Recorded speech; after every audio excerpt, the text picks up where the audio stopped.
When Christopher Columbus first arrived in the Caribbean, he wasn't met with spears and arrows, but with open arms.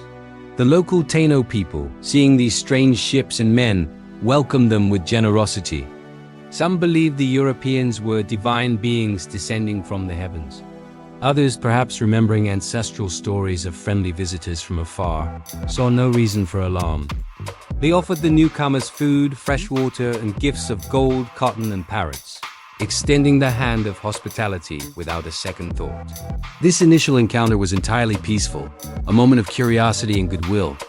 Columbus, on his first voyage, played the part of a grateful guest perfectly. He understood that to achieve his goals, he first needed to earn the trust of his hosts.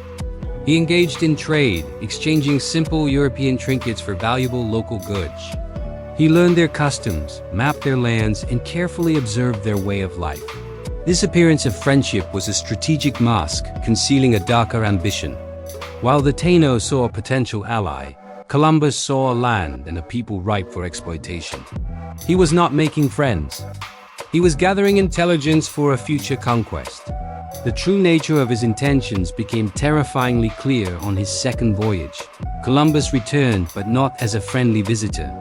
This time he came with 17 ships, over 1,000 men, and the full authority of the Spanish crown. He was no longer a guest. He was a conqueror. The friendly exchanges were over. Now, he made demands. He demanded vast quantities of gold, spices, and labor from the Taino people. When they couldn't produce the impossible amounts he required, the mask of friendship was torn away, replaced by the brutal reality of violence and oppression. What followed was a catastrophe for the Taino. Men, women, and even children were forced into slavery. They were put to work in gold mines and on plantations under the harshest conditions imaginable. The Spanish forced them into a system of grueling labor that their bodies were not accustomed to. Combined with the poor sanitation of the European settlements, starvation from disrupted food supplies, and the introduction of deadly new diseases to which they had no immunity, the Taino population began to plummet. It was a nightmare of suffering from which there was little escape. But the Taino did not submit without a fight. Many rose up in rebellion, desperately trying to drive the invaders from their lands. But their wooden clubs and stone-tipped weapons were no match for Spanish steel swords, crossbows, and firearms.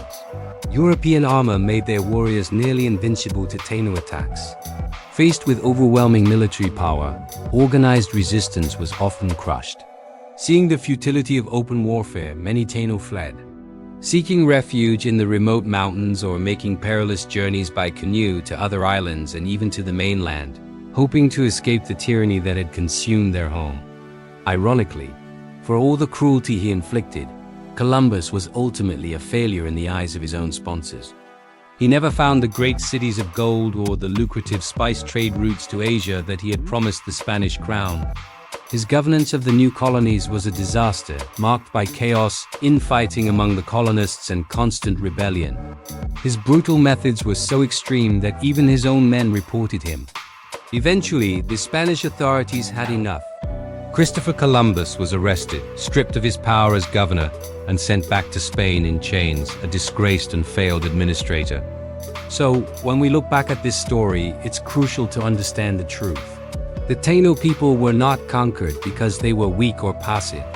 They were overcome by a calculated betrayal of their trust and an exploitation of their generosity.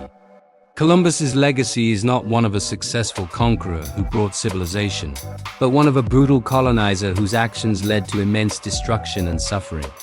His encounter with the Taino doesn't represent a glorious discovery, but one of the most tragic and profound betrayals in human history, a stark reminder of what happens when hospitality is met with hostility, and trust is repaid with treachery. Thanks for watching, and if you found this perspective valuable, please like, share, and subscribe for more deep dives into history.